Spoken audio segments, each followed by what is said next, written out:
د ذلت نه وساتي. هارون الرشید طالبانو یو ورځ مدینې منورې ته راغی. د ده وزیر چې و یحیی برمکي نومېده، امام مالک هغه ته یې ویلې یحیی برمکي ته،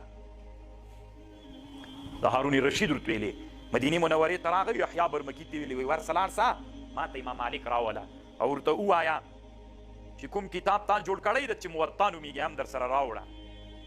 یحیی برمکي ورغی امام مالک صاحب ته او امام مالک صاحب ته ویلې چې هارون الرشید غواړي چې ته یې ورته راسیه او وایي چې موطا هم راوړه. امام مالک صاحب ورته ویلې العلم یزار ولا یزور، العلم یزار، علم ته خلک زیارت ته ورځي، علم د چا زیارت ته نه ځي.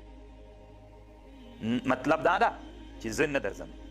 دا خبره طالبانو په یحیی برمکي بده ولګېده. هارون الرشید ته بیرته ورغی او ورته ویلې چې امام مالک صاحب وایي چې علم چاته نه ورځي، علم ته به خلک ورځي.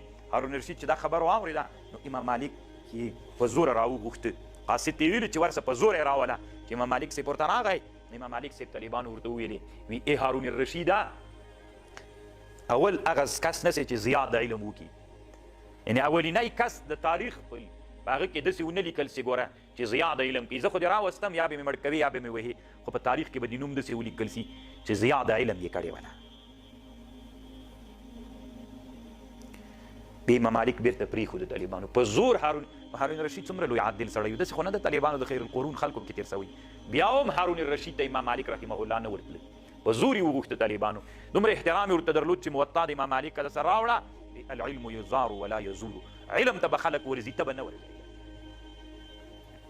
کله چې امام بخاري رحمه الله بخارا ته لاړه، خالد بن احمد الزهلي خط ورولېږه دارالامارت ته راسه، بخاري او تاریخ الکبیر دواړه د سره راوړه او دلته یې موږ سره درس کوه. امام بخاري بیرته ورته ویلې لا ذل العلم، زه د علم ذلت نه کوم.